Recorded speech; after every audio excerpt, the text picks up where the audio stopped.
Can you hear me? Ruby, oh, you're waving, Ruby. Nathan, I can't see you.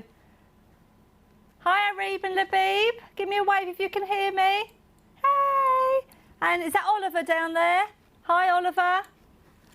How are you all? You're looking lovely as ever. Good, good, good. Is Nathan not joining us, Ruby? I can't see him. Get him to sit a little bit closer to you. Right, hi everybody. Welcome to story time with me today. I'm so excited. There's a real chance for me to come in and share with you one of my favourite authors. Some of you may well know that one of my favourite authors is Antony Brown, and this is one of the books that he's written which I adore, and it's called The Tunnel. And the reason I love Antony Brown so much is because when you read his books, there's so many hidden clues inside, and you can read them time and time again, and you keep discovering new things that you didn't see the first time you read it. So I'm going to share this one with you. So this is called The Tunnel by Antony Brown. I wonder if it is about a girl that goes in a tunnel. I wonder. Let's find out.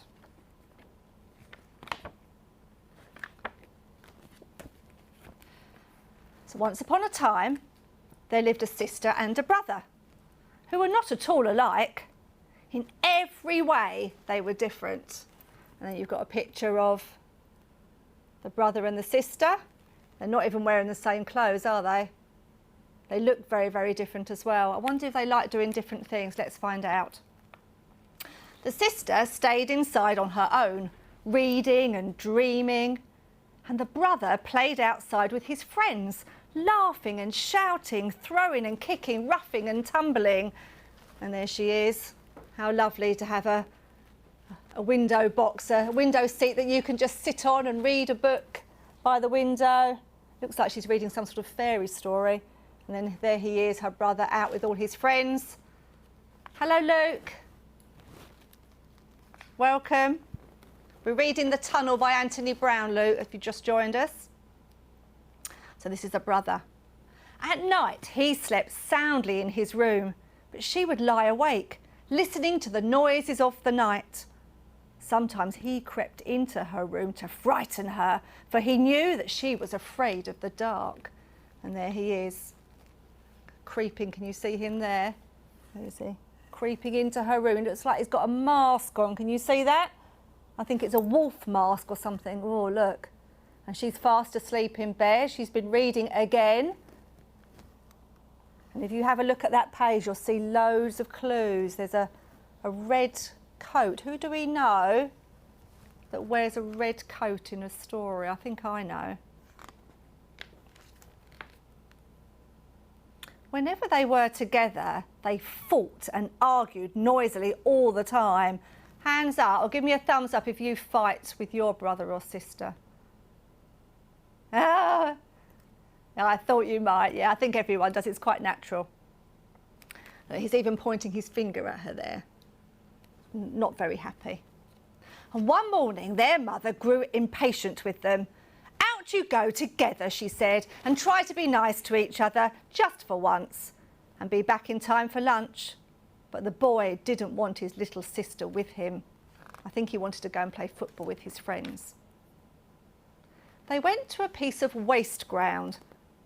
Why did you have to come? He moaned. It's not my fault, she said. I didn't want to come to this awful place. It scares me. Oh, you baby, said her brother. You're frightened of everything. And he went off to explore. And there she is, sitting all on her own in her red coat. That's interesting. There might be a little clue there, I think. Doesn't look very nice. It's not a place that I'd like to go and play in.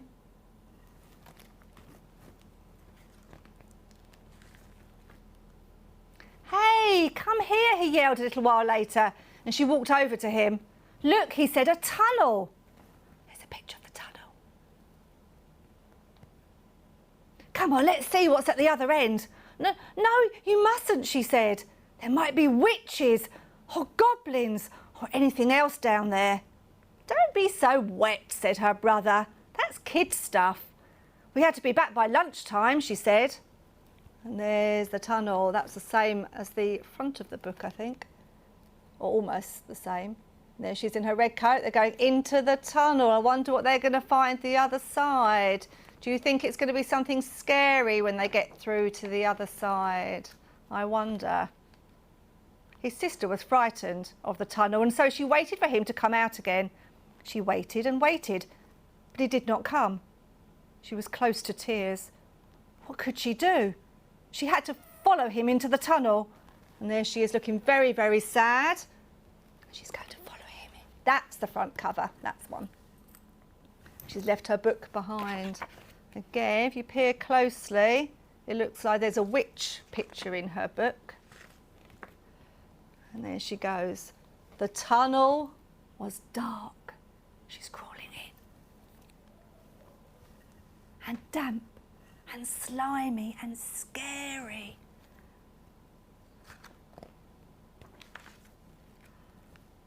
And at the other end, she found herself in a quiet wood. There was no sign of her brother, but the wood soon turned into a dark forest. She thought about wolves and giants and witches and wanted to turn back, but she could not. For what would become of her brother if she did? By now, she was very frightened, and she began to run faster and faster. And there she goes. I love this picture. There are so many clues in this picture. And there she is in the woods with her red coat on again. Oh, I can see an axe there, like a woodcutter's axe. Give me a thumbs up if you know a story where someone wears a red coat and there's a woodcutter with an axe. Yeah, absolutely. Oh, I love this. I'm going to show you this picture because it's like a double spread. And that's her in the forest. There she is again with her red coat. Loads of clues in that picture. Lots of things going on. Oh, I've just seen a picture of her brother. Just when she knew she could run no further, she came to a clearing. That's when you've got like an open space. There was a figure, still as stone. Oh, it was her brother. Oh no, she sobbed. I'm too late. And there he is, picture of her brother. She threw her arms around the cold, hard form and wept. And very slowly, the figure began to change. It changed colour and becoming softer and warmer. And there she is, she's trying to hug him in the first picture. And as she's hugging him, look, the colours coming back into his jumper. And then, little by little, it began to move. Her brother was there. Rose, I knew you'd come, he said. And they ran back through the forest, through the wood, into the tunnel and out again. But this time they did it together. And when they reached home, their mother was setting the table. Hello, she said. You two seem very quiet. Is everything all right? Rose smiled at her brother and Jack smiled back. That's a lovely picture. And that is the end of my story. Give me a thumbs up if you liked that Antony Brown story. If you go back and have a look at this again and have a look at all the pictures that Mr. Baker's put up, you'll see all those different clues I was talking about. Lots to do with the woodcutter. So what do you think it was really about? A boy and a girl that went through a tunnel? I think it was about a little bit more than that, wasn't it? It was about them actually really loving each other, even though they were very, very different. Now, I think I have got time for another Antony Brown book. This one's called The Piggy Book. And this one has also got lots of extra clues and things that are going on. So if you really zoom into the pictures, you will see this. I know that Ruby and Arib, I've read this to you before, haven't I? So you already know this one. But it's a really fantastic book. So it's called The Piggy Book, and this is another Antony Brown. I don't think Mr. Baker's got pictures of this one, but I'm just going to share it with you. Mr. Piggot lived with his two sons, Simon and Patrick, in a nice house with a nice garden and a nice car in the nice garage. And inside the house was his wife. He doesn't describe his wife as being nice, does he? He just says it's his wife.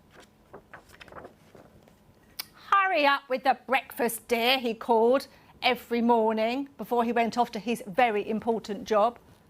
"Hurry up with the breakfast, Mum," Simon and Patrick called before they went off to their very important school.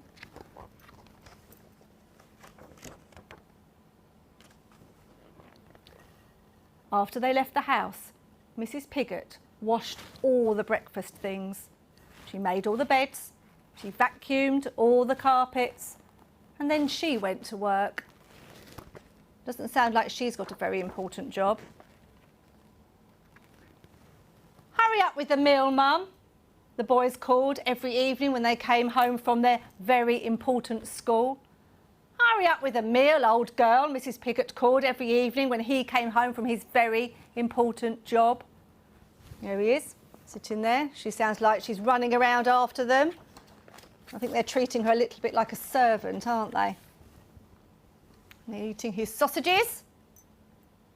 And as soon as they'd eaten, Mrs. Pigott washed the dishes. And she washed the clothes. And she did the ironing. And then she cooked some more. Have you noticed the change in colour? So this is the one with the men. And then the other one, this is all really lovely and colourful.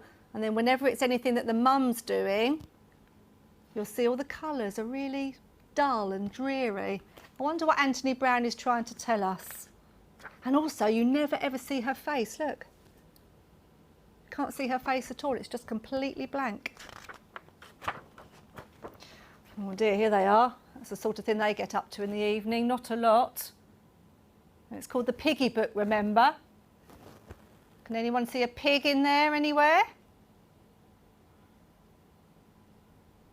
Can anyone see a pig now? Give me a thumbs up if you can see a pig.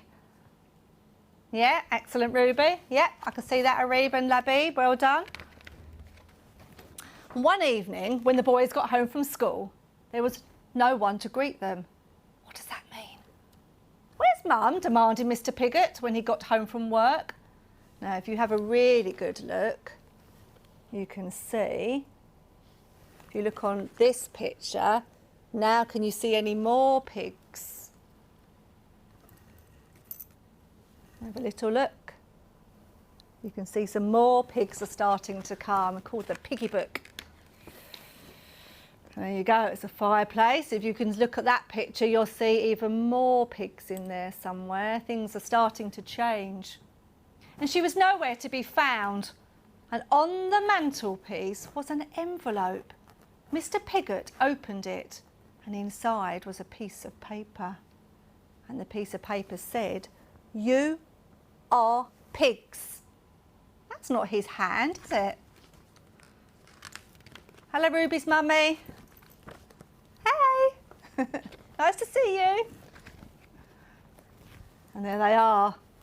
They look a bit different now.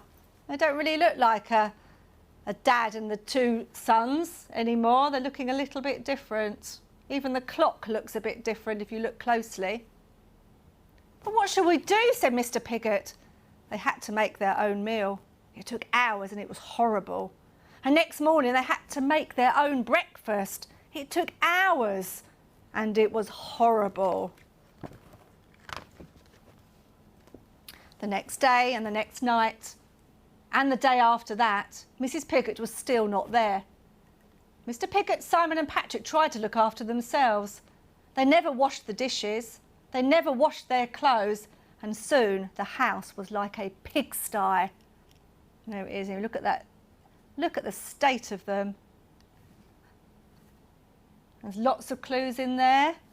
If we have a look at this picture, you can see it looks like a pig's snout coming along there. And if we look at this picture, even their faces have started to turn into pigs, look. "When is Mummy coming home?" the boys squealed after another horrible meal. "How should I know?" Mr. Pigott grunted. They all became more and more grumpy. One night there was nothing in the house for them to cook. "We'll just have to root around and find some scraps," snorted Mr. Pigott. And there's scrabbling around looking like pigs. And just then, Mrs. Pigott walked in. There's her shadow walking in. There she is. And you can see her face for the first time. Please come back. They snuffled. They're begging her to come back. I wonder if she's going to say yes. Who thinks things might change if she comes back? Yeah, absolutely. So Mrs. Pigott stayed. And Mr. Pigott washed the dishes. And Patrick and Simon made their beds. And Mr. Pigott did the ironing. I wonder what Mrs. Pigott's going to be doing. And they all helped with the cooking, and they actually enjoyed it. Mum was so happy too. And there's her lovely smiley face, but that's not the last page. This is what Mum got up to. What's she doing? She's mending the car. They completely changed their roles, didn't they? And hopefully they lived happily ever after, and that didn't last just a few days, that lasted a long time. So if you get a chance, you can go to the libraries. I think the libraries are all open now. See if you can find yourself some Anthony Brown books. Otherwise, come and see me in Charlton class in September. I've got a whole stack of them that you're very welcome to borrow. Anyway, lovely to see you. Thank you for joining me for story time. Lovely to see you, Ruby and Arib and Labib. And I will see you in September. And Kelly and Nathan. I can't see Nathan as he disappeared. Lovely to see you. Bye, Luke.